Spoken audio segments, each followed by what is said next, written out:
how do you read this team and what they're going to do to address their holes here at the deadline coming up? Yeah, so the one thing I feel pretty comfortable and confident about is they'll acquire a starting pitcher. Uh, and then the question is, what exactly is available in the marketplace? This is a very, I wrote about this in Sunday's paper. If you think of the season in thirds, the first third completes Memorial Day weekend. It's a little bit the appetizer of it. Like you begin to get a feel, and some stuff becomes obvious, right? The Rockies, the White Sox, the Pirates, like there are certain teams that are already out, right? And then there's clearly defined Yankees, Tigers, Dodgers, Mets, Phillies kind of teams. They're clearly all in.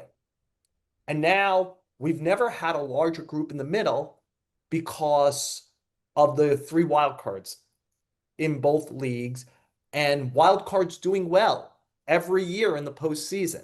Mets getting to the NLCS last year, Diamondbacks recently getting to the World Series, etc. So you have the Phillies were a World Series team as the third wild card against Houston a few years ago. So teams don't want to concede when it's out there. And there are some teams that are very much all in who are teetering teams who don't want to do it. It's like the Rangers are an all-in team. They're not playing well. The Diamondbacks are an all-in team. They're not playing well. Uh, so, what is gonna the Red Sox, are they all in? Well, once you do Bregman and you know what I mean, and trade for Crochet, you're kind of near it, and they haven't played well so far this year. Atlanta is an all-in team. They haven't played well. So this third of the season really begins to define. It's like Corbin Burns came out of the game yesterday with Oof. an elbow injury. If Corbin Burns is shot, the Diamondbacks become a very, very interesting potential seller. Both Merrill Kelly and Zach Gallen are free agents at the end of the year. And they might be beyond what Arizona wants to pay. And they're both pitchers. Now, Gallen isn't having a Gallen year so far, and Kelly is an off injured guy, but when he pitches, he's very good and he's been good in the postseason.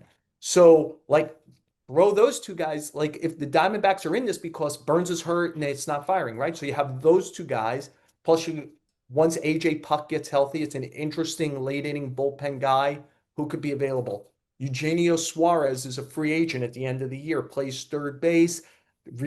Like he used to be a really good defensive player, and he did not start the season well defensively. And I think it's gotten a little better as it's gone along. And, he's a high strikeout, low average guy in general, but he could really hit a home run. So does he become a guy like maybe even if you think about the Yankees, like for them to play third base, if at least it gives you a power threat there. If you want to move Jazz back, if the LeMahieu thing never works out or Jazz doesn't work at third base. So, like, I think this third of the season becomes defining and then nothing really, really happens. I believe the draft is July 13th and 14th. So I don't think anything really happens until after the draft is completed because it gives everybody more time to decide whether they're buyers, sellers, and that's the trade. That's the All-Star break. The draft is the Sunday. The big part of the draft is the Sunday night of the All-Star game and completed on Monday before the Tuesday All-Star game.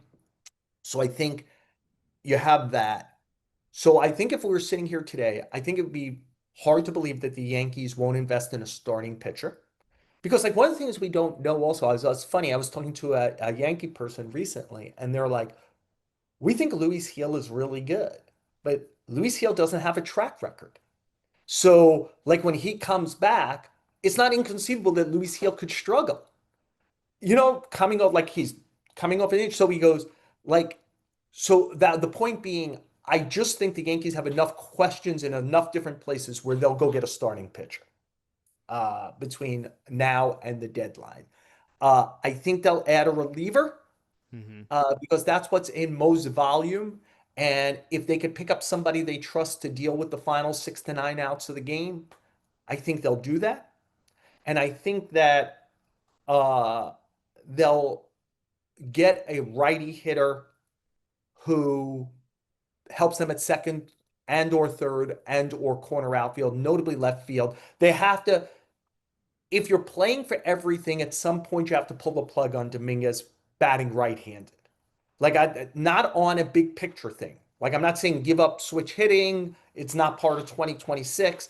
But if he doesn't start showing some market improvement from the right side and you're playing big games, you can't just be stubbornly, we're going to keep shoving him in there. There's going to have to be a right-handed complement for him who hits lefty pitching.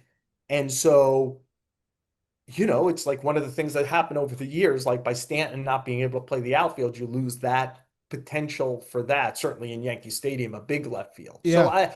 I just think like if I were sitting here today, barring an injury someplace, I would think in order, I would rank it start at least one starting pitcher, at least one relief pitcher, and a righty bat who helps them in one of those three spots.